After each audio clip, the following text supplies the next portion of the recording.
그리고 여러분, 오늘은 다니엘서가 마무리가 되는 장입니다. 네. 다니엘서가 이제 마지막에 가면 이런 단계를 말씀드리고 싶은데, 처음에는 현상과의 타협이 있고요. 두 번째는 현상에서의 권태가 있고요. 세 번째는 현상을 넘어서는 환상이 있습니다. 그리고 이제 환상을 넘어서 조금 표현이 송구스럽지만 환멸의 단계로 넘어가요.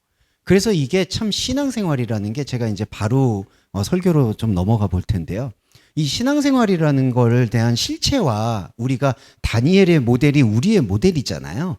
그래서 우리의 신앙생활과 이 전복점을 가져볼 수밖에 없는 게, 처음에 예수 그리스도를 만났을 때, 그냥 쉽게 말씀드릴게요. 만났을 때는 어떤 형태든지 기쁨이 있습니다. 감정적 기쁨이에요. 아, 예수님이 나의 희망 되시고 예수님이 나의 소망 되신다라는, 그 사람들이 보편적으로 추구하는 종교, 그 중에서도 기독교에 대한 기쁨이 있어요. 그냥 가장 얕은 예를 들자면, 우리가 이제 어렸을 때에도 뭐 우리 성도님도 아시겠지만 크리스마스 같은 때 이제 선물 받으러 가잖아요. 꼭 모태 신앙이 아니더라도 선물을 받으러 간다든지, 그리고 교회에 가면 많이 환대해주고 아껴주고 친절하다, 이런 생각들을 갖고 있는 게 이 신앙생활의 첫 부분이에요. 그래서 처음 신앙생활을 시작할 때에는 기쁨이 찾아옵니다. 근데 이 기쁨이 이제 어떤 걸로 변하냐 하면은 책임으로 변하기 시작해요. 왜냐하면 예수님의 피로 은혜를 받았으니, 예수님의 피로 거저 받았으니 너도 거저 주어야 된다라는 생각을 이제 가지기 시작합니다. 그래서 교회에서는 처음에는 기쁨으로 시작했다가 그 다음에는 책임과 의무감으로 또 이제 발전이 되기 시작해요. 근데 이게 이른바 다니엘서에서 우리가 말하는 새로운 현상 세력과의 말씀과 타협을 하고 볼 수 있습니다. 왜냐하면 자, 하나님을 처음 만났을 때, 그냥 저의 예를 들자면 하나님을 처음 만났을 때 저는 기뻤거든요. 아, 천국을 갈 수 있구나. 지옥에 가지 않는구나.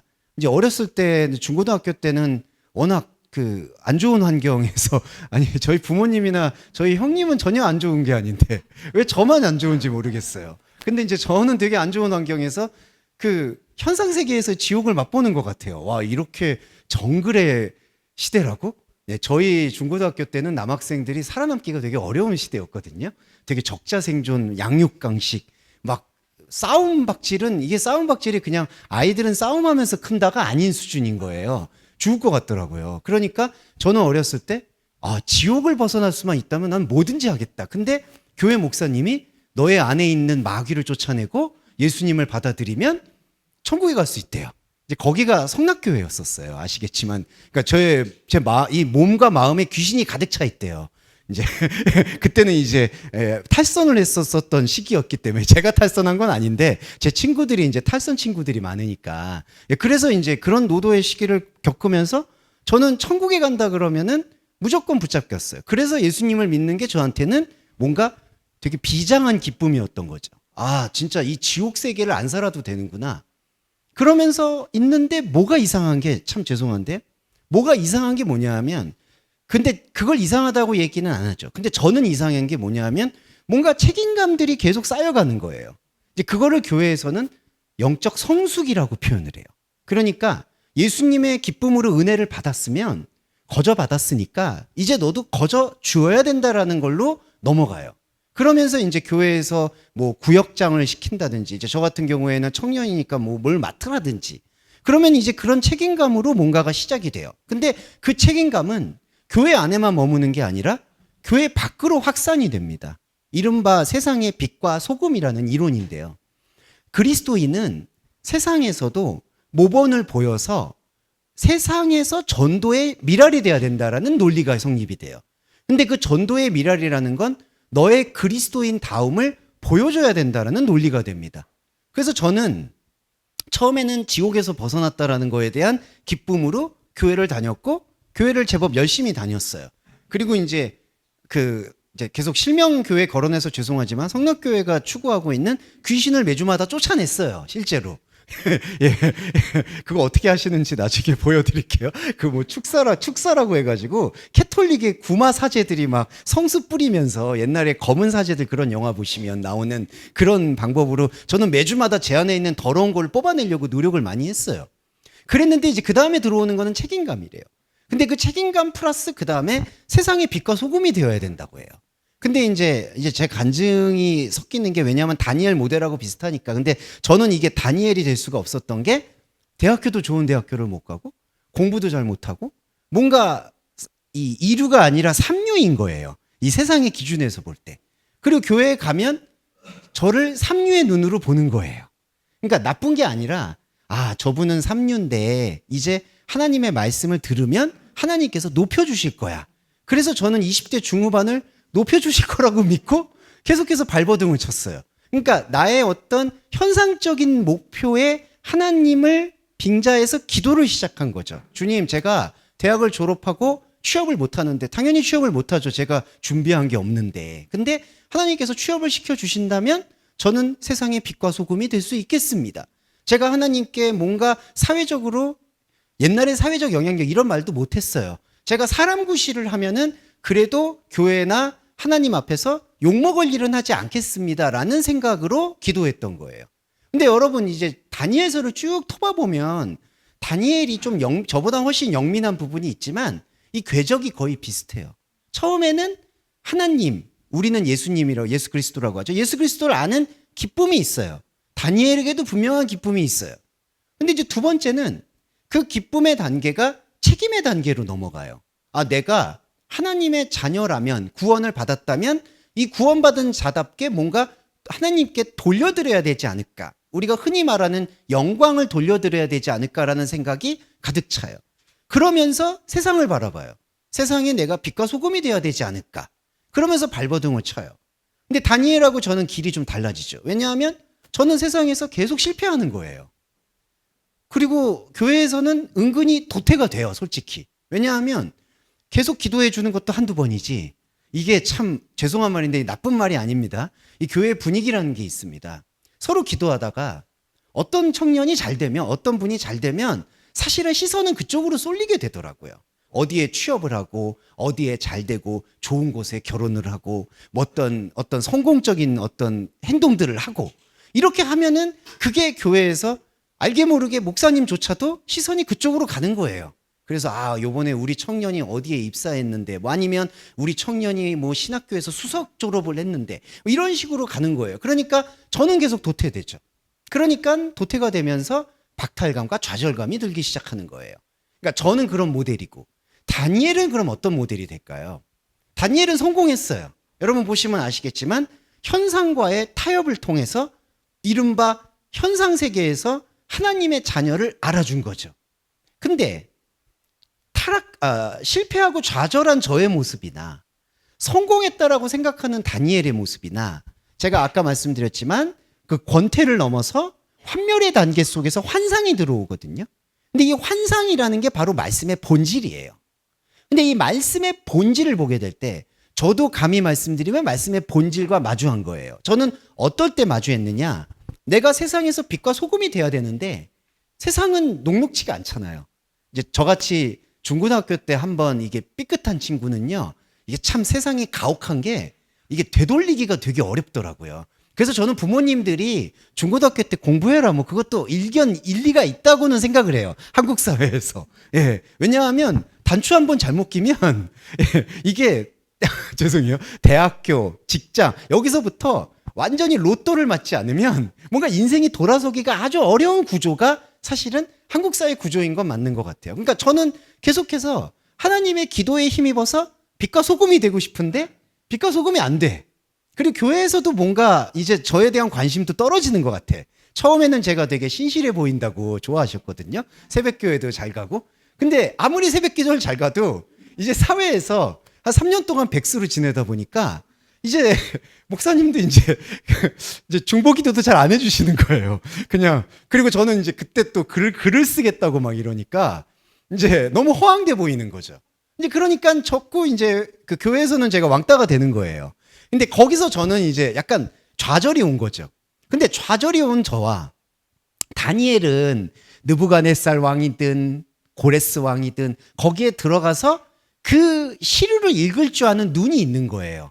이런 게 이게 이른바 요즘 말로 하면 정무적 감각이겠죠. 사람마다 타고난 게 있는 것 같아요. 이 흐름을 읽고 미래를 예측하는 능력. 다니엘에게는 아무리 봐도 그게 뛰어났던 것 같아요. 아, 내가 어느 편에 섰을 때 어떻게 가야지 힘을 가진 자의 자리 밑에 설 수 있겠구나라고 본 거예요. 그래서 다니엘은 거기에 편승했고 성공했어요. 꿈을 잘 해석했고 그 지도자들이 아픈 곳이 어딘지 그 사람이 원하는 게 뭔지를 정확히 읽은 거예요. 그래서 다니엘은 성공했죠. 저는 실패했죠. 근데 환상을 만난 거는 저는 똑같다고 말씀드리고 싶은 거예요. 그래서 여러분들도 환상을 만나게 되는 것은 지금 다 직면하고 계시는 과제다. 물론 대부분 다 성공하셨겠지만 성공과 실패의 여부와 상관없이 저와 여러분은 말씀의 하조르, 환상과 맞이한 거죠. 자, 그러면 환상 세계에서 뭐가 나오느냐? 제가 아까 말씀드렸을 때 환멸이 나옵니다. 제가 이제 오늘 11장은 전체적인 비전의 스토리이기 때문에 말씀에 대한 부분보다는 요 총정리 차원에서 말씀을 드리고 쉬었다가 12장을 풀어드릴 계획이라서요. 좀 설명드릴게요. 환멸이에요. 자, 환멸이라는 거를 잘 지목하셔야 돼요. 다니엘은 크게 성공해서 일가를 이뤘고 그게 모든 자기를 바라보는 백성들의 귀감이 되었어요. 그러니까 이른바 이제 우리가 말하면 이 시대의 원로나 어떤 성공한, 이 성공이라는 거는 꼭 물질적 성공만이 아니라 사상과 정신으로도 성공한 모델이 된 거죠, 다니엘이. 그런데 다니엘이 이 환상을 보기 시작한 순간부터 이게 말씀의 본질이거든요. 그 말씀의 본질을 보면서 환상이 들어와서 느끼게 되는 그 강력한 영적 효능이 뭐냐 하면 자기가 지금까지 쌓아 올렸고 더 중요한 건 타인들이 자기를 바라보던 아, 저 사람은 하나님의 종이야라는 그 생각의 정체성이 무너지기 시작하는 게 환상의 효능이라는 거예요. 그러니까 우리도 마찬가지예요. 저도 좌절을 통해서 하나님을 만났고 또 여러분들도 어떤 계기를 통해서 예수님을 처음에 기쁨으로 느꼈다가 예수님의 자녀로서 행동을 다해야지라는 책임감으로 넘어갔다가 그 책임감 속에서 사실은 말씀의 본질을 만났다고 볼 수 있는 거죠. 그런데 그 말씀의 본질인 환상 속에서의 환멸은 무엇이냐? 나의 이 총정리 차원에서 말씀드리면 나의 혼적인 지각과 혼적인 열매는 하나님 앞에서 완전히 폐허구나. 하나님 앞에서 어떤 것 하나도 드릴 거나 소통할 수 있는 게 아예 없었구나라는 거의 초토화되어 있는 자기의 집을 본다는 거예요. 그러니까 그리스도인이 집을 본다는 거는 완성되고 안식하고 평안할 수 있는 집을 보는 게 아니라 내가 이런 집을 꾸려가려고 지금까지 신앙생활을 했다고 하는 그 환멸의 질문이 나올 수 있은 게 바로 다니엘의 환상의 끝이고 우리 말씀의 본질의 끝이라는 거예요. 그러니까 다니엘은 이게 얼마나 더 충격적이냐 하면 사실은 실패한 사람보다 성공한 사람이 이거를 깡그리 무시해야 되는 거에 대한 그 두려움과 집착은 엄청 더 다르다는 거죠. 그러니까 사실은 저는 오히려 결과론적으로는 하나님한테 감사할 수 있는 건 완전히 아무것도 안 된 상태에서, 그러니까 불평과 불만과 좌절과 분노가 있는 상태에서 말씀의 본질을 만난 게, 물론 여기도 패단이 많습니다. 패단이 많은 거는 여전히 현상에서의 어떤 열등의식, 그런 것들을 해소하지 못하는 것들이 많거든요. 그러니까 현상에서 문제에서 해결해야 될 부분이 훨씬 많은 거는 이 현상 세계에서 실패를 경험한 사람이 말씀 본질을 만났을 때 해석해야 될 숙제인데, 그런데 더 심각한 건 다니엘은 이게 하나님의 말씀의 축복이라고 믿고 있고, 다니엘도 믿었었고, 그리고 많은 사람들도 그렇게 믿고 있다는 거예요. 이게 좀 무서운 겁니다. 왜냐하면 계속 저의 예를 들어서 죄송한데 이거는 이제 같은 평행 이론이니까 말씀드리는 거예요. 저는 완전히 실패를 해버렸어요. 그러니까 누군가도 거들떠보지 않아요. 이거는 편해요. 누군가가 나의 정체성에 대해서 거들떠보지 않는다는 그 자리에서 하나님을 만났을 때 폐허는 감당할 자신이 있는 거예요. 왜냐하면 현상세계에서도 거덜이 났으니까. 그러니까 현상세계에서 거덜났으니까 천국이 들어와, 그게 아니라 현상세계에서 폐허가 됐으니까 그 폐허에 대한 감각이 익숙한 건 있는 거예요. 그런데 다니엘은 보세요. 그게 아니에요. 다니엘은 자기가 이걸로 통해서 이방의 왕들을 설득시켜서 총리 대신까지 됐어요. 그러니까 이거는 다 하나님의 축복이라고 얘기를 해야 돼요. 그리고 다니엘만 이렇게 얘기하는 게 아니라 무서운 건 군중인데, 모든 군중들, 다니엘을 따르고 있는 이스라엘 백성들은 다니엘이 하나님의 예언을 잘 해석을 해서 축복을 받은 걸로 알고 있다는 거죠. 그러니까 이게 완전히 폭탄 돌리기가 여기서 십자가 정신을 선포할 수가 없는 거예요. 왜냐하면 십자가라는 거는 폐허를 선포하는 일이거든요. 십자가라는 건 왜냐하면 자, 예수님이 성육신 돼서 현상에 왔어요. 자, 진짜 현상에서 만약에 구원이 있다면 예수님은 십자가에 못 박으면 안 되죠. 현상에 오셨으면 현상으로 모셔야 되는 거예요. 그게 바로 현상 천국의 모델인 거예요.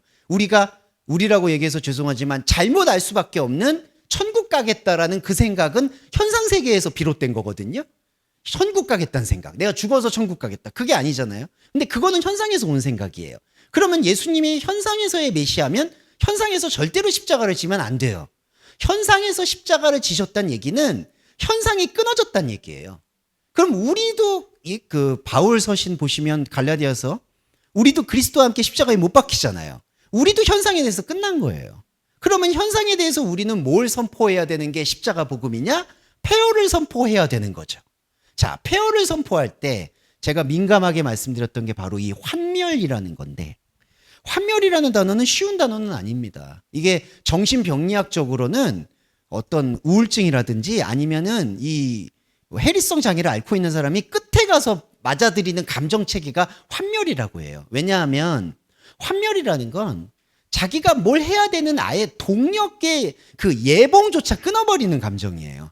그러니까 권태나 우울이나 불안은 그래도 살아보려고 발버둥치는 감정 체계예요. 불안하다는 건요, 평안하려고 하는 반작용이기 때문에 오히려 그러니까 현상적으로는 건강한 거예요.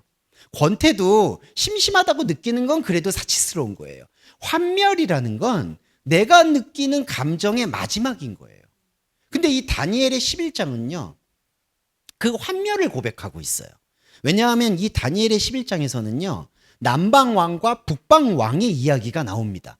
그래서 전체적인 스토리가 북방왕이 거짓과 술수와 그리고 어떤 정무적 감각을 익혀서 남방왕이 아무리 쳐들어와도 북방왕이 쓰러지지 않고 자신의 권력을 유지하는데 결과론적으로는 그게 범민이었다라는 걸 고백하는 게 11장의 전체적인 내용이에요. 근데 북방왕과 남방왕이 나온다고 얘기했을 때 이게 실제로 나라의 지명이 언급되냐? 그게 아닙니다. 북방왕과 남방왕이라는 거는 다니엘 안에 있었던 어떻게든 살아보려고 하는 남방왕과 어떻게든 그 살아보려고 하는 남방왕을 짓밟는 북방왕, 그 둘의 싸움을 기록하고 있다는 거예요. 그러니까 다니엘의 내면 세계에서 남방왕이라는 이 상징은 뭐냐 하면 어떻게든 이게 하나님의 축복이었다라는 것을 그래도 끌고 가고 자기 자신도 설득하고 싶어 하는 그러한 발버둥이 남방왕의 체계라면, 남쪽 왕의 체계라면, 북쪽 왕의 체계는 뭐냐 하면 이게 남방왕이 간신히 세우면 허물어뜨리고 간신히 세우면 허물어뜨리고 그렇게 다 무너뜨리는 파괴의 왕이 북방왕이라는 거예요. 그런데 이 11장을 보면요, 그 북방왕이 언젠가 하나님의 큰 왕의 권세에 의해서 초토화될 것 같은데 그렇지가 않아요. 11장의 특징은 바로 그거예요. 다른 느부갓네살이나 다른 왕들의 이야기는요, 이렇게 막 그 왕들끼리 힘들끼리 지지고 볶다가 나중에 큰 왕이 나타난다고 해요. 그걸 이제 다니엘은 계속해서 세속적인 왕한테 이게 하나님입니다. 더 큰 힘을 갖고 있는 게 하나님입니다. 이거를 자꾸 가져왔었죠. 그래서 느부갓네살 왕도 그렇고 다른 왕들도 고레스도 그렇고 다리오도 그렇고 희망을 가졌어요. 그러면서 다니엘에게 현상적인 권세를 준 거예요. 근데 11장은 이게 아예 끊어져요. 그냥 북방왕과 남방왕이 나오는데 누가 봐도 북방왕이 무너져야 되는데 북방왕이 무너지지 않아요. 그러니까 이거는 뭐냐면 현상적으로 설명하면 악하고 거짓말하고 권모술수 쓰는 사람이 이기는 역사를 기록해 놓은 거예요. 그리고 번민이 오는 거예요. 자, 그러면 다니엘이 왜 이러한 얘기를 적어놨느냐? 이게 바로 환멸인데요. 북방왕도 그렇고 남방왕도 그렇고 둘 다 다니엘의 모습이에요. 이거는 어쩔 수가 없는, 우리가 신약 성경과 그리고 십자가의 복음을 읽는다라면 당연히 고백해야 되는 아이 메시지예요. 구약의 모든 인물들은 어떤 분들은 이거를 제가 그냥 이게 넘겨짚듯이 그 인물의 심리적 기원에 대해서 추론하는 거다라고 생각을 하시나 봐요. 근데 그렇게 할 용의도 없고 저는 그런 여유도 없어요. 이거를 무슨 심리학적으로 읽을 이유도 없고요. 이 다니엘이 왜 제시되느냐가 중요하죠. 다니엘은 왜 제시가 되는 걸까요? 바로 십자가를 예를 들면 십자가 앞에서 부딪히는 우리의 에고라는 거예요. 자아. 근데 우리의 자아라는 게 여러분 수많은 자아가 있잖아요. 혼의 자아는요. 잘 이해해서 아시겠지만 정체성이라는 게 원래 없어요. 그냥 사람이 그냥 나는 나야라고 주장하고 싶어서 그런 거지 푸시케 에고라고 할 수 있는 혼적 자아는요. 나라고 할 수 있는 게 아예 없어요.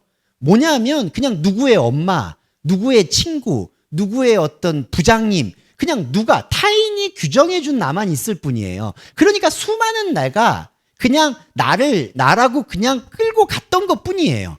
그러니까 사실은 혼적 자아는 내가 하나도 없어요. 그런데 내가 하나도 없었던 그 에고들, 그 자아들이 말씀의 본질이 부딪혀서 뭐가 나오냐 하면 그 껍데기가 깨지고 그 안에 원래 자리 잡고 있었던 고유한 나, 이게 이제 영적 자아거든요. 그 영적 자아가 나타나는 거를 기록한 거예요. 그러면 다니엘, 호세아, 저희가 다음에는 호세아를 읽을 텐데요. 다니엘, 호세아, 요엘 이런 인물들은 다 어떤 에고를 말하고 있느냐? 영적 자아를 말하는 게 아니라 영적 자아로 나아가는 과정에 있는 혼적 자아들의 신앙 고백을 말하는 거예요. 이게 십자가로 읽는 복음입니다. 전 정확하다고 봐요. 이거는 심리적 그 다니엘의 심리적인 상태를 읽어내는 게 아니에요. 그러면 십자가를 통해서 다니엘을 봐요. 그러면 다니엘의 모습은 우리의 모습일 수도 있어요. 그럼 우리의 모습 안에서 이제 11장에 나온 가장 극렬한 감정이 뭐냐? 다시 돌아와서 환멸이라는 겁니다. 근데 이 환멸이 이제 이건 우리가 이제 조금 무시할 수 없는 차원으로 전 받아들이고 싶은데 환멸이라는 건요. 좀 어렵고 힘든 게 뭐냐 하면 아예 행동의 동력을 끊는 감정이에요. 그러니까 다니엘이 이제 예언을 해가지고 자, 하나님의 말씀을 세상에 적용해서 뭔가를 이뤘다가 그리고 많은 백성들이 그렇게 다니엘을 칭송하고 있어요. 그랬다가 환상이 들어와서 자기가 지금까지 알고 있었던 것들이 계속해서 균열을 일으켜요. 이거는 우리도 할 수 있는 여러 신앙 고백의 차원이에요. 근데 이 11장은 다른 게 이 북방왕과 남방왕이 해결이 안 되는 모습을 보여주는 거예요. 그거는 마치 그 로마서에서 바울이 내 안에 하나님의 법, 내 안에 죄의 법. 그래서 나는 곤고한 몸이다라고 고백하는 것과 같은 이치의 움직임이라고 보시면 될 것 같아요. 그래서 11장은 제가 이 텍스트는 다 나중에 정리해서 말씀드릴 텐데 북방왕과 남방왕의 투쟁인데 북방왕, 남방왕 모두 뭔가 해보려는 움직임이라는 거죠. 근데 그 뭐가 해보려는 움직임이 서로가 서로를 죽이는 일만 있다라고 이 다니엘이 고백을 하는 내용이라는 거예요. 이 고백을 하는 내용이 많이 좀 건너뛰지만 여기 설명을 드릴게요. 27절에 이게 나옵니다. 그냥 요 27절을 결론적으로 말씀드리고 싶은데요. 이 두 왕이 이게 바로 남방왕과 북방왕의 상징이에요. 이 두 힘이 멜레크라는 게 왕이기도 하고 권력이기도 하고 힘이기도 합니다. 이 두 힘이 서로 해하고자 하여 한 밥상에 앉았을 때 이 밥상이라는 거는 하나의 어떤 그 운명 공동체를 말하거든요. 살아갈 힘을 말해요. 밥상이라는 게. 근데 여기 보세요. 거짓말을 한답니다. 카자브 에다브르. 거짓말. 그래서 일이 형통하지 못하리니 이는 아직 때가 이르지 아니하였으므로 그 일이 이루어지지 않는다. 그러면서 또 뒤에 길게 이어져요. 자, 제가 이 27절을 강조하고 싶었던 이유는 두 왕이 서로 해하려고 한다는 거예요. 그런데 자, 혼적 자아 안에서는요. 이 두 가지 양태가 있습니다. 요것만 말씀드릴게요. 자, 이것만 말씀드리고 이제 오늘 중요한 건 12장의 신앙 고백이기 때문에 혼적 자아는 두 가지 양태가 있는데 하나는 어떻게든지 살아보려고 하는 자아가 있고요. 어떻게든지 살아보려고 하는 자아에게 그 삶의 의미를 부여해주는 자아가 있어요. 이게 혼적 자아예요, 여러분. 근데 오늘 환멸과 연결들어서 십자가 정신의 끝까지 저희가 같이 나눠봐야 되기 때문에 여기는 한번 들어가 볼게요. 자, 원래 남과 북이라는 건요, 서로가 교차를 해야 돼요. 남과 북은 서로 만나서 서로 이 쌍둥이처럼 힘을 줘야 돼요. 그래서 이게 자석까지 때로는 벗어나 있지만 서로 마주쳐서 서로 길어 올라가야 돼요. 그래서 이거를 그냥 정치공학적인 용어로 말씀드리면 우리가 민주주의나 여러 사회를 보면은 옛날에도 그렇지만 여와 야가 있잖아요. 그 여당과 야당이라는 개념이 뭐냐면 서로 반대되는 이념과 스펙트럼을 가졌지만 서로 부딪히고 의논하면서 서로 나아갈 길을 가져가자. 그러니까 이런 취지. 그러니까 이런 것들은 옛날 루이 14세 때도 있었고, 그러니까 왕조 체제에도 있었고, 인간이 살고 있는 삶의 모습 안에서 그 견제와 충동, 그리고 발전, 이러한 어떤 변증법이라는 게 존재한다는 거예요. 그래서 사람 안에는 이 남과 북이라는 게 서로 때로는 충돌하거나 새로는 연합하면서 앞으로 나아가는 거를 추구하는 게 인간이 가지고 있는 그 혼의 욕망인 거예요. 그러니까 하나는 움직여요, 막. 그러니까 어떤 그냥 예를 들어서 만약에 성도님도 그러고 아티스트시잖아요. 그러면 아티스트 일을 해요. 자, 근데 보면은 자, 남방왕이 그 일을 한다고 하면 그 일을 할 때 우리는 이 혼적 존재니까 내가 이 일을 왜 하는가에 대해서 끊임없이 물어보게 됐죠. 그러면 북왕이 그 일을 하는 거에 대해서 의미를 부여해 주는 거예요. 그래서 우리가 이제 심리학적으로나 뭐 여러 가지로 나는 이 일을 하고 있고 나는 이 가족을 꾸리고 있고 나는 뭔가를 하고 있고 나는 어떤 걸 하고 있어. 그러면 여러분들 그거를 그냥 하지 않죠. 어떤 형태로든 의미를 부여하는 거예요. 야, 그래도 너 잘하고 있어. 그래도 너 뭐 하고 있어. 그래도 너 뭐 하고 있어. 이건 신앙생활에도 마찬가지죠. 신앙생활에서 다니엘이 열심히 일했잖아요. 그 자기 민족을 위해서 이방 왕들 앞에서 예언하고 환상하고 기도하고 열심히 신앙생활을 했어요. 그럼 그 열심히 신앙생활을 한 거를 의미를 부여받아야 되잖아요. 누가 의미를 지금까지 부여해 줬을까요? 그 밑에 따르는 백성들이 의미를 부여해 준 거예요. 다니엘, 당신이 있었으니까 우리가 지금 먹고 살았습니다. 다니엘, 당신이 하나님을 버리지 말아주세요. 당신이 우리의 기둥입니다. 다니엘은 그 의미를 갖고 살아온 거예요. 근데 여러분 11장에선 남방왕과 북방왕이 서로 싸우게 돼요. 그러면서 그 의미를 주던 북방왕이 이제 어깃장을 놓기 시작했어요. 남방왕은 끊임없이 싸우려고 해요. 움직이려고 해요. 현상에서 살아가려고 해요. 근데 현상에서 살아가려고 하는 남방왕은 늘 북방왕의 의미를 갈구해요. 내가 이렇게 사는 게 맞는 거지. 내가 이렇게 살아야 되는 거지. 여러분 신앙에서도 이게 정확한 겁니다. 신앙이 북방왕 노릇을 했던 거예요. 내가 이렇게 살고 내가 이렇게 신앙생활하고 내가 이렇게 사람에게 선행을 베풀고 이거 다 의미 있는 거지. 나한테 말해줘. 그럼 북방왕이 말을 해줬어요. 근데 다니엘서 11장은 그게 아니에요. 내가 이렇게 사는 거 맞는 거지. 내가 이렇게 하는 거 맞지. 근데 북방왕은 거기서 더 이상한 방향으로 남방왕을 뒤틀어 버려요. 더 싸우고 거짓말하고 뒤틀고 조롱하고 경멸을 해요. 이게 11장의 비전이에요. 그럼 이 실체가 뭘까요? 바로 다니엘의 남방왕인 이 모든 혼의 활동에서 어떤 것도 기대할 수 없다라는 그 감정의 완벽한 폐허를 만들어내는 환멸의 과정이라는 거예요. 그래서 인생은요, 그리스도의 말씀의 차원에서 입각해서 보자면 모든 게 폐허로 돌아가고 모든 게 헛되고 모든 게 엘리 라마 사박다니가 되는 거예요. 왜 나를 버립니까? 근데 왜 나를 버리냐라는 예수님의 그 질문은 뭘까요? 이 현상에서 어떤 것도 남길 수가 없는데 그러면 내가 여기서 십자가에 못 박히는 의미가 뭡니까? 라고 묻는 거예요. 심지어 하나님의 아들조차. 그러니까 내가 도대체 왜 십자가에 못 박혀야 됩니까? 그러면 다니엘도 마찬가지인 거죠. 왜 나는 지금까지 하나님 말씀 듣고 하나님 말씀 믿고 규례와 명령과 율법을 다해서 살아왔는데 왜 나한테 의미를 부여하지 않고 나한테 있었던 이 마지막 보루였던 북방왕이라는 존재는 왜 나를 조롱하고 짓밟고 힘들게 하는 겁니까? 여기에 당면한다는 거죠. 근데 저와 여러분도 마찬가지예요. 냉정히 말씀드리면 오늘은 영적자에 대한 기쁨은 그냥 배제하고 말씀을 드리고 싶어요. 안타깝지만. 영적자의 희열이 제가 아주 섬광 같다라고 얘기하지만 혼이 좌절을 느낄 때는 섬광도 안 느껴집니다. 예. 혼이 좌절을 느낄 땐 그냥 벽이에요. 예. 그 벽에는 그 너머가 없어요. 자, 신앙생활을 할 때에는 많은 목사님들도 그렇고 많은 종교인들도 그 너머에 대해서 얘기를 하죠. 심지어 이제 법률스님 같은 경우에는 증문질서를 할 때도 꼭 가면은 타계에 대한 희망이에요, 결국엔. 아, 지금 이렇게 힘들어도 나중에 이거 영겁의 뭐 업을 끊고 나면 좋아질 거야. 그 증문질서도 그런 거고요. 그리고 뭐 이제 신부님 중에 유명한 신부님들 얘기도 나중에 좋아질 거야. 시간이 지나가면 다 잊혀질 거야. 그 실제로 잊혀지는 거는 인간의 생리학적인 어떤 움직임이니까 당연히 맞죠. 그런데 목사님들도 마찬가지고. 그런데 이 다니엘서 11장에서의 우리의 영적 비전 그리고 십자가를 놓고 여러분들과 저희가 이 11장을 나눈다면 더 이상은 아무 희망이 없습니다. 이 북방왕은 우리의 사실은 의미 부여의 어떤 축이에요. 사람은 이걸로 산다고 해도 과언이 아니에요. 사람은 동물이 아니기 때문에 동물도 이 의미로 살 수도 있어요. 가족을 품고 모두 품고. 그러니까 사람은 뭘로 살아야 돼요. 문학작품에도 인간은 무엇으로 사는가. 그리고 수많은 문학들도 인간의 의미를 찾잖아요. 그러니까 의미가 있는 거예요. 근데 다니엘서를 보세요. 다니엘서의 십자가의 복음을 보세요. 이 의미를 추구했던 우리의 마지막 보루가 우리를 조롱하는 거예요.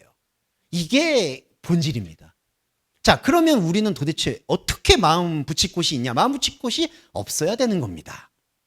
이게 참 이렇게 말하는 게 이게 이러려고 다니엘서를 말씀을 드렸냐? 참 이렇게 하면은 정말 눈물이 나는데 의미를 두면 이게 환멸이에요. 그래서 그리스도인의 십자가 복음이라는 건 누구든지 자기 십자가에 대한 생각과 인식을 가져야 된다. 그리고 십자가라는 거에 대한 정확한 인식으로 나아가기를 바라는 게 복음의 본질이거든요. 그래서 바울이 다 끝난 거잖아요. 바울이 중요한 건요. 바울은 자기의 인생이 끝난 걸 가지고, 그러니까 자기 인생에서 여러 기득권이 있었잖아요. 가말리엘 문하고 로마 사람인데다가 유대인에서도, 그러니까 뭐 요즘으로 말하면 뭐 완전히 죄송해요. 실명 대학교 거론해서 죄송한데 서울법대 나오고 뭐 강남 살고 뭐 하여튼 죄송해요. 이거 디스하는 게 아니라 완벽한 사람이에요. 가말리엘 문화라는 건 그때 당시에는 완전히 정통 라인이잖아요. 그러니까 남부러울 게 없는 사람이죠. 근데 그 사람은 바울은 그게 끊어진 걸 배설물로 여겼다고 얘기 안 해요. 그건 끊어지든 말든 상관이 없어요. 바울이 괴로웠던 건 뭐냐면 다니엘이 2차원인 거예요. 바울이 괴로웠던 건 내가 그러면 지금까지 혹은 앞으로도, 왜냐하면 바울한테는 율법의 습관이 있잖아요.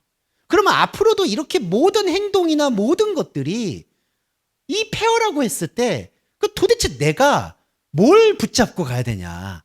붙잡을 게 없다는 것 같아서 막 절규하는 게 저와 여러분 안에서 느껴지실 거예요. 그게 로마서예요. 의인이 없나니 하나도 없다라고 얘기했을 때 바울이 얼마나 절망했을까요? 그 처절합니다. 의인이 없다는 게 간단한 말이 아니잖아요. 완전히 끊어진 거잖아요. 아니 이 세상에서 의의를 발견할 수 없다는 건요. 여러분 안에 좋은 어른이 없다는 거예요. 그리고 좋은 어른이 돼줄 수도 없다는 얘기예요. 이만큼 말씀 세계 그리고 곧 십자가 세계 안으로 들어왔을 때에는 우리가 죄송한 말인데 지금까지 느꼈던 기쁨이나 의미나 이것들이 십자가의 양태 앞에서는 어쩔 수 없이 허물어야 되는 겁니다. 그리고 이게 구원이에요. 이거를 우리가 간과해서는 안 됩니다. 그리고 그것 때문에 저는 없는 문, 곧 좁은 문이라고 얘기한 게 저는 일리가 있다고 생각을 해요. 다니엘은 환상을 보고 계속 갈등하다가 결국에는 이 11장의 단계로 온 거예요. 이게 바로 사실은 좌절에서 체념으로, 체념에서 권태로, 권태에서 환멸로 넘어가는 이 지점입니다. 저와 여러분 안에도 어찌됐든 의미를 부여하셨던 여러분 안에 자아가 있었을 거예요. 앞으로도 그럴 것이고. 근데 이게 이제 없어요, 여러분. 없다는 건 없어지는 건 아니겠죠. 근데 없어. 이게 허상이라는 것 앞에 저와 여러분이 안타깝지만 이제 이 시간 지났기 때문에 이건 있을 수가 없어요. 있는다라고 그냥 믿으시면 그건 여러분의 희망 고문인 거고요. 더 이상 없어요. 그럼 이제 인간은 뭘로 사느냐? 뭘로 사는 게 아니에요. 인간은 그리스도로 사는 거예요, 이제. 이제는 내 안에 그리스도가 사는 거예요. 그러니까 완전히 다른 거죠. 여기에 대한 신앙 고백은 그렇게 낭만적인 게 아니다. 그거를 말씀드리고 싶어서 제가 장황하게 말씀드렸습니다. 자, 12장은 이제 한 절씩만 말씀드리고 오늘 마무리할게요. 이제 대미를 장식하는 12장입니다. 그때가 이제 환멸의 절정이라고 보시면 되겠고요. 아까 11장에서 남방왕과 북방왕의 끝없는 대립. 아, 이건 진짜 개미지옥이구나. 라는 걸 느꼈을 때 너의 민족을 호위하는 큰 군주 미가엘이 일어날 것이요. 이것이 환란이다. 이게 직역을 하면 그겁니다. 큰 군주 미가엘이 일어난다는 건 다니엘이 지금까지 떠받들었던 우상이 올라온다는 얘기예요. 그러니까 미가엘이 진짜 수호천사처럼 나온다는 얘기가 아니라 내가 지금까지 믿었던 우상의 체계와 우상의 이미지들이 올라온다는 게 미가엘이 일어나는 것. 그게 곧 차라, 환란이라는 뜻입니다. 이 환란은 이제 개국 이래로 그때까지 없는 환란이다. 왜냐하면 다니엘이 지금까지 생각해왔던 마음 체계와 전혀 감당할 수 없는 환란이기 때문에 그 환란이라고 얘기한 거예요. 그러니까 뭔가 양적으로 더 어떤 강하고 억센 환란이다가 아니라 이 환란이라는 거는 전무후무한 환란일 수밖에 없다. 왜냐하면 현상 세계에서는 해결할 수 있는 환란이 아니기 때문에. 자, 근데 여기서 이 다니엘의 구원의 가장 효시가 있죠. 너의 백성 중 책에 기록된 모든 자가 구원을 받는다. 이 책이 중요하죠. 카투파 세페르, 기록된 모든 자. 이 기록이라는 게 뭐냐면요. 이게 이제 제가 그래서 저희가 사주 커리큘럼 할 때도 글쓰기에 대해서 말씀을 드렸는데, 글을 쓴다는 거는 어떤 개념이냐면요. 이렇게 뭐 문학을 쓴다, 글을 쓴다 이런 개념이 아닙니다. 글을 쓴다는 것은 자기를 어떤 의미에서는 이 교란을 솔직히 인정하고 하나님의 세계에 대해서 내가 어떻게든 나아가겠다라는 의미가 없는 상태에서의 표현이에요. 그러니까 조금 좀 역설적인 내용이고 의미지만 무의미의 표현이라고 보시면 되겠습니다. 그러니까 이거를 써서 못하느냐, 이랬을 때 쓰셔야 된다는 거예요. 이게 무슨 말이냐, 그러니까 나 이 글을 써서 뭐 발표할 거냐, 교감할 거냐, 그게 아니라는 거죠. 그냥 글을 쓴다는 거는 자기를 표현하는 건데 자기의 없음과 자기의 무의미를 표현하는 거라고 보시면 돼요. 십자가 고백이라는 게 바로 이거예요. 그러니까 생명책에 기록됐다는 게 계시록에 나오는데, 그 생명책에 기록됐다는 건 뭐냐 하면 내 혼적인 무의미를 기록하는 존재, 내 혼적인 삶이 하나님과 아무런 가치성이 없다는 것을, 관계 맺지 않았다라는 것을 인정하고 그걸 표현하는 존재, 그게 십자가 고백체거든요. 그 고백하는 존재가 기록된 모든 자예요. 그 기록된 모든 자가 구원입니다. 그리고 2절에 땅의 티끌 가운데 중에 많은 사람이 깨어나 영생을 받는 자가 있겠고 수치를 당하여서 부끄러움을 당할 자가 있겠다. 근데 이거는요, 2절에 영생을 받는 자, 부끄러움을 받는 자라고 했는데, 영생과 부끄러움은 쌍둥이입니다. 이 히브리어에서 말하는 영생이라는 건 올람하인데, 올람하인은 사실 번역이 잘못됐다고 봐야 돼요. 영생이 아니에요. 영원의 시간 동안에 숨을 쉬는 존재를 영생이라고 얘기해요. 영원의 시간 동안에 숨을 쉬는 존재는 뭘까요? 생명을 얻은 존재가 아니라요, 그냥 존재하는 거예요. 그럼 그냥 존재라는 게 뭘까요? 하나님의 생각과 다르게 자기가 그냥 사는 거를 영생이라고 얘기해요. 그러면 그 영생에서는 어떤 일이 기다릴까요? 수치가 기다립니다.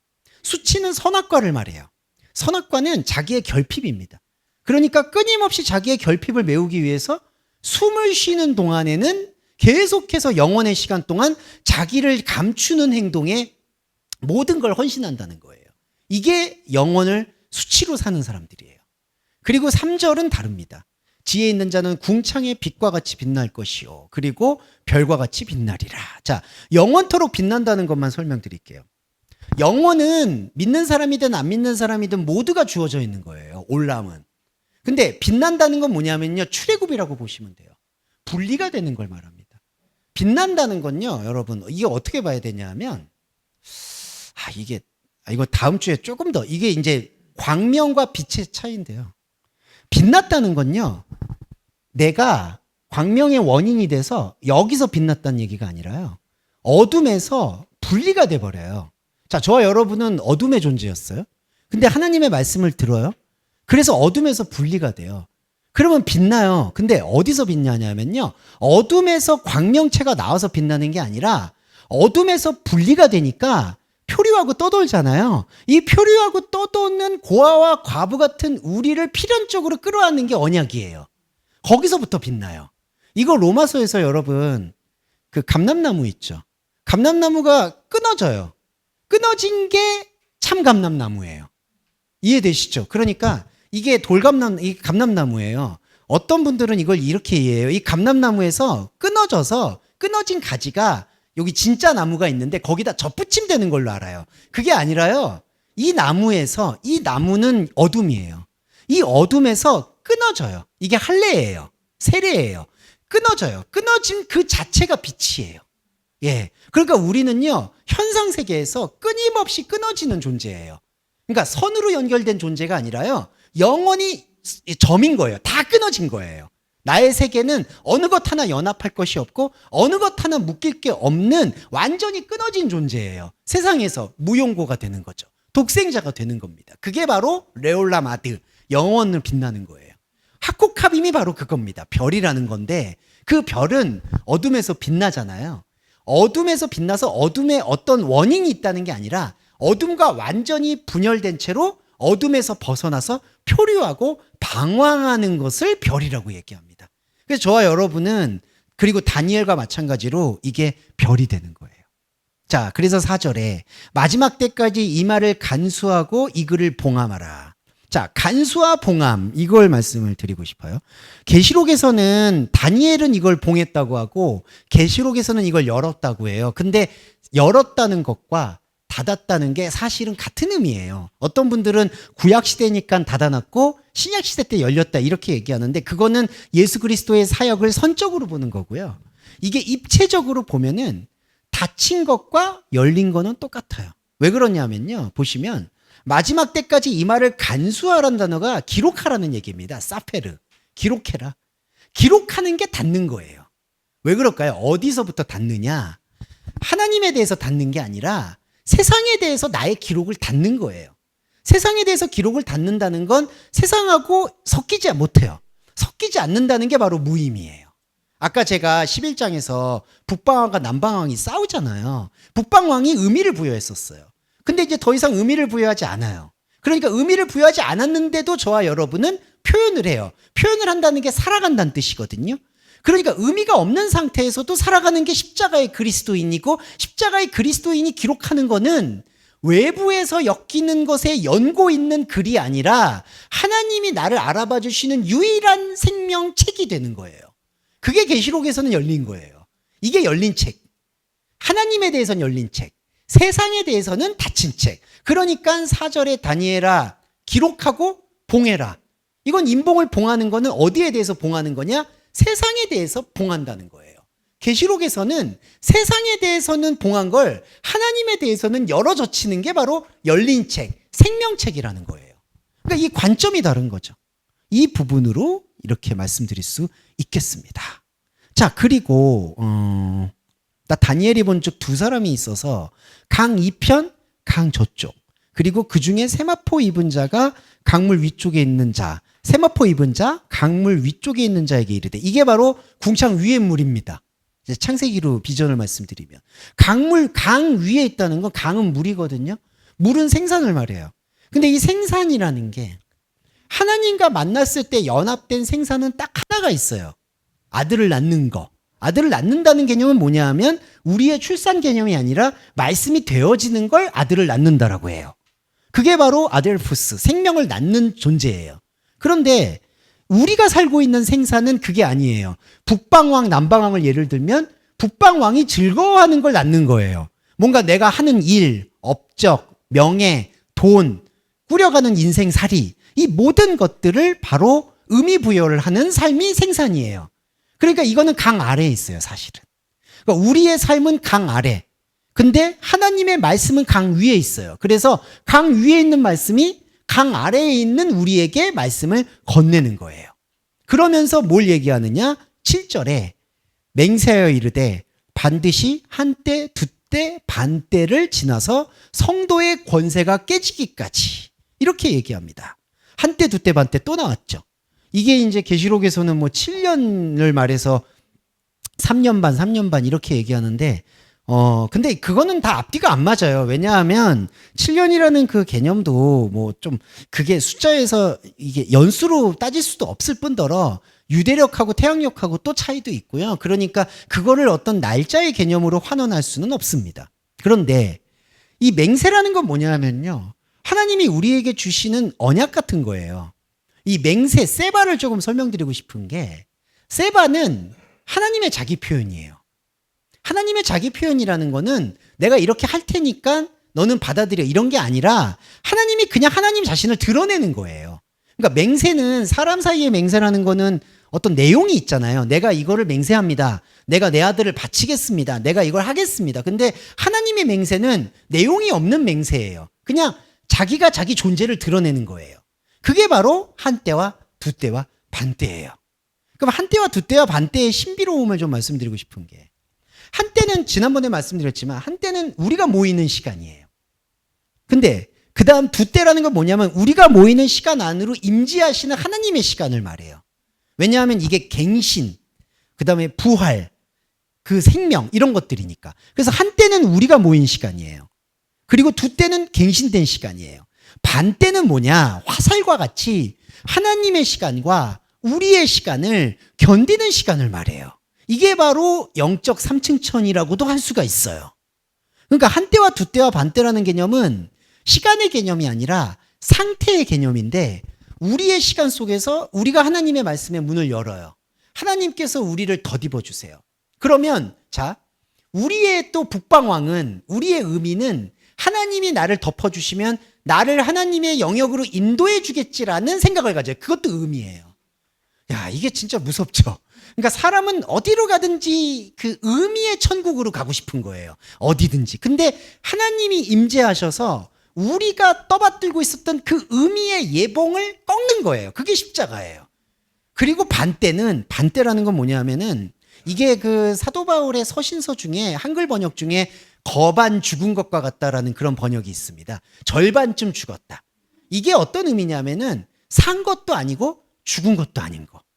이런 것들을 우리가 이제 그 매체의 용어로는 좀비라고도 얘기하는데, 이제 그런 용어는 아니고요. 살아있는 것도 아니고 죽은 것도, 이게 그리스도인의 정체성과도 같다고 말씀드릴 수 있어요. 해치, 이 반때를 조금만 설명드릴게요.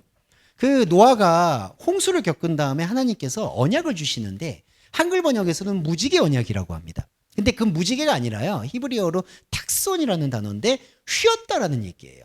휘었다는 건요, 우리의 갖고 있는 직선의 시간이 하나님의 시간을 만나서 쉬어버렸다는 거예요. 그럼 이 쉬었다라는 의미는 뭐냐면, 우리의 시간도 아니고 하나님의 시간도 아닌, 하나님을 느끼면서도 하나님을 느낄 수 없는, 없으나 있는 것 같은, 있으나 없는 것 같은 시간이 바로 반때의 시간이에요. 우리 그리스도인에게는 이거를 우리 혼적인 용어로는 모호함이라고 얘기해요. 아, 불확실하다, 모호하다. 주목사 말은 뭔가 아사무사하다. 예, 그렇죠. 예, 뭔가 얘기하듯 하는데 얘기 안 하고. 근데 제가 이러려고 이러는 게 아니에요. 복음이 이렇게 얘기하고 있어요. 이게 뭐냐? 이게 뭔가 그럼 뭐 확실하게 구원이 있냐? 아니냐? 천국이냐? 지옥이냐? 뭐 이렇게 얘기하면 좋겠는데, 없는 것도 아니라고 하고, 있는 것도 아니라고 하고. 이게 왜 그럴까요? 우리 안에 하나님의 속성이 공존할 때, 하나님의 속성이 공존할 때, 우리가 하나님과 관계 맺는 방식은 완전히 우리가 하나님과 흡수가 된다. 만약에 우리가 나와 아버지는 하나라고 요한복음에서 얘기했거든요. 자, 요것만 말씀드리면 끝입니다. 나와 아버지는 하나라고 얘기했을 때 우리가 듣는 혼의 욕망은 신성일치예요. 내가 하나님이 된다. 그러니까 존재가 된다. 이렇게 생각하고 싶어 해요. 그러니까 누군가가, 어떤 존재가 어떤 존재한테, A가 B한테 흡수가 되든 B가 A한테 흡수가 되든 뭐가 하나가 돼야 된다는 거예요. 그런데 하나님이 나와 너는 하나다라고 얘기하는 거는 관계입니다. 관계. 그러니까 언약이라는 건요, 여러분, 하나님이 메리트, 언약을 줬다고 하죠. 언약 자체가 관계예요. 언약이라는 건 상호가 맺는 거예요. 그래서 언약의 본질은 당신이 성도님한테 너 나하고 같애라고 얘기하시는 거예요. 근데 나하고 같다라고 얘기하는 게, 우리는 존재가 하나가 되기를 말하는 거고, 우리의 언어는, 하나님의 언어는 너하고 나는 같아, 너는 하나님이야 라고 얘기하는 거는 다름을 얘기한다는 거예요, 오히려. 그리고 혼의 세계에서는요, 환멸을 느끼기 전까지는 한 번도 그 다름을 인정을 안 해요. 사람은 인정을 한다라고는 자기가 얘기하지만 다르지 않으려고 노력하는 게 선악과의 실체예요. 자기 결핍을 어떻게든지 메워서 신화가 되고 싶어 하는 거예요. 인간이 의미라는 게 바로 신이 되고 싶어 하는 거예요. 의미 부여하는 거. 그래도 살만해. 뭐가 살만합니까? 여기서 진짜 뭐가 이거 나쁜 얘기가 아니라요. 여기서 뭐가 살만해요? 근데 자꾸 살만해. 이게 신화의 의미예요. 신성이 되고 싶어 하는 거예요. 근데 진짜 하나님과 합의를 경험하면 하나님과 완전히 다르다는 게 너무나 자연스럽게 받아지는 상태. 그러니까 하나님을 내가 섬길 필요도 없고 하나님이 나한테 섬김을 받는 필요가 없는 상태. 왜냐하면 섬긴다는 거는 주인과 종이기 때문에 흡수가 된다는 거죠. 이게 아니라 완벽하게 하나님과 함께하는 상태는 없으나 있는 것 같은, 완벽히 내가 하나님의 신성을 보유했음에도 나는 하나님이 아니라는 거를 느끼는 그 영적 감각, 그게 바로 한때와 두때와 반때의 신비다. 그래서 저는 감히 말씀드리면 이 한때와 두때와 반때가 말하고 있는 다니엘의 원리 속에서 저와 여러분은 천국의 생명력을 경험할 수밖에 없다. 이미 경험하고 있고 앞으로도 경험을 한다는 거죠. 네. 그래서 이 8절에서부터 이어지는 그 움직임이 있고요. 11절, 12절에서 어떤 분들 이 1290일, 1335일, 자, 이거 마지막으로 말씀드리고 마무리를 할게요. 이거를 이제 종말론자들은 문자적으로 해석을 하죠. 3년 반에 유사하다, 뭐 이렇게 얘기하고. 근데 이 단어의 의미는요, 자, 다니엘의 마지막 의도입니다. 자, 숫자를요, 자, 이제 3분입니다. 3분만 말씀드릴게요. 이게 마지막입니다. 대미를 장식하는 건데. 이 숫자를 히브리어에서는 게마트리아라고 해서 숫자를 아라비아 숫자 개념으로 인식을 안 해요. 그러니까 수학으로 보지 않는다는 거죠. 덧셈, 뺄셈 이렇게 보지 않아요. 그러니까 우리가 산술적으로 쓰는 거는 아라비아 숫자 개념이죠. 근데 히브리어에서의 게마트리아 숫자는 아라비아 숫자를 혐오해요. 혐오한다는 거는 장사치처럼 사용한다는 거예요. 자기네들이 사용하는 하나, 둘, 셋, 넷. 그러니까 의미가 다 있어요. 그리고 이 게마트리아의 숫자의 의미는 아주 정교하고 완벽하다고 그들은 믿어요. 그래서 이제 진짜 탈무드나 정통 게마라쉬를 하는 분들은 거의 1000까지, 1부터 1000까지 다 숫자에다가 의미를 부여하고 그게 이제 유대인들의 주역이라고 할 수가 있겠죠. 우리 사주팔자 보는 거 있죠. 근데 유대인들의 탈무드에서의 숫자를 풀이하는 거를 그 유대인들만의 주역이라고 해요. 그래서 그들도 이제 그런 걸로 약간 사주팔자 같은 거를 끌고 가기는 게 있어요. 자, 제가 드리고 싶은 말씀은 히브리어에서 이렇게 숫자가 완벽해요. 근데 여러분 1290일이요. 1350일. 어떻게 해석을 해도 절기도 안 맞고 아무것도 안 맞아요. 솔직히. 그냥 맞추려고 억지로 맞추려고 하는 거예요. 이게 바로 다니엘서의 의도예요. 마지막 의도. 이 뭐예요? 교란입니다. 교란. 자, 환멸의 세계에서는 제가 아까 북방왕이 흔들렸잖아요. 북방왕의 의미죠. 북방왕의 의미에서 중요하게 추구하는 건 히브리어에서 게마트리아인 거예요. 너는 3이어야 된다. 너는 5여야 된다. 우리는 10이어야 된다. 그러니까 그게 단순한 숫자 개념이 아니라 의미의 개념이죠. 근데 이 1290일, 1335일 이 모든 의미는 의미가 교란이 돼 있어요. 어떻게 맞춰도 말이 되고 어떻게 맞춰도 말이 안 돼요. 그러니까 이 숫자, 이 날짜의 의미는 하나님의 뭔가 엄청난 의미가 있는 것처럼 생각하지만 의미가 없어요. 의미가 없는 게 곧 뜻이에요. 예. 그러니까 이게 뭐냐, 우리가 멸망에 가증한 것을 세울 때부터 1290일이다. 이게 제사를 폐한다는 건 역설적으로 오히려 더 열심히 제사를 한다는 얘기고요. 더 열심히 제사를 하는 우리 안에 있는 종교성은 이 교란의 숫자 동안에 교란이라고 인정을 안 하고 여기 안에 뭐가 의미가 있겠지. 1290일에 뭐가 의미가 있겠지라고 뭔가 자꾸 세운다는 거예요. 이게 바로 인간이 가지고 있는 환멸을 인정하고 싶지 않은 감각이에요. 그래서 오늘 다니엘서를 대미를 장식하면서 말씀드리고 싶은 건 우리는 그리스도인의 십자가라는 것은 이 환멸을 기꺼이 인정해야 된다는 겁니다. 여기서부터 예배가 시작되는 거고요. 예배의 불꽃은 여기서부터 타오르는 거지 다른 기초점이 없어요. 십자가를 우리가 진짜 안다. 우리가 정말 평생 살면서 저와 여러분 아시겠지만 교회 생활하면서 십자가 얘기는 아마 수억 번은 들으셨을 거예요. 그 십자가의 본질에 이제는 우리가 완벽히 맞닿아야 된다. 그 십자가의 맨 얼굴과 마주하는 게 바로 환멸이고요. 그 환멸의 시간 속에서 우리는 숫자라고 일컬어지는 모든 의미가 끊어지는 경험 속에서 하나님만을 기록하는 나, 하나님만 생각하는 나, 하나님만 생각한다는 건 대상으로 생각하는 게 아니에요. 이 모든 무의미와 마주하는 상태라고 보시면 되겠습니다. 그래서 이 모든 무의미와 마지막을 이렇게 감당할 때 이 너의 몫을 누리게 되는데 이 몫이 뭐냐 하면은 이제 제일 허무한 얘기지만 제비 뽑기입니다. 이 몫이라는 단어가. 예, 고랄인데요, 고랄. 제비 뽑는 거. 제비 뽑는 게 무슨 의미일까요? 이거는 땅을 하방시키는 행위예요. 제비 뽑는다는 건 하나님께서 점지하셨다는 얘기가 아니라요. 이 땅은 누가 차지해도 상관이 없다라는 그 거칠다라는 단어에서 유래한 고랄이라는 단어가 제비 뽑기의 유래어예요. 제비 뽑는다는 건 이 땅은 누가 가져도 상관없다는 얘기예요. 그냥 흘려보내는, 거칠고 무가공, 생산하지 않고 의미 없고 흘려보내는 게 바로 제비 뽑기. 그러니까 너의 몫을 누린다는 건 너가 갖고 있는 인생의 고랄, 거칠고 의미 없는 삶의 실체를 발견하게 된다. 그게 너의 몫을 누린다는 겁니다. 그러니까 다니엘이 이걸 붙잡은 거죠. 저와 여러분도 십자가 복음을 들으시고 함께 하시면서 마지막에 남는 거는 우리의 몫은 이 땅에서는 아무 것을 차지해도 아무 것을 내버려도 나에게 아무런 영적 자에게 영향력이 없다. 이거를 선포하는 거예요. 네, 이걸로 다니엘은 마무리가 될 것 같습니다. 네, 정리의 기도와 주기도문으로 마무리하겠습니다. 사랑해 주님 감사합니다. 다니엘이 말하는 이 말씀의 끝은 결국 제비뽑기였습니다. 이걸 차지하나 저걸 차지하나 하나님 앞에서 의미 없기는 마찬가지였습니다. 주님, 그러나 걱정입니다. 앞으로 뭘로 살아가야 될지 저는 솔직히 잘 모르겠습니다. 뭘 붙잡아야 될지도 모르겠고, 옛날에는 십자가를 우상으로라도 붙잡았는데 이제는 십자가도 그게 아니라고 말씀하시니 서운할 뿐입니다.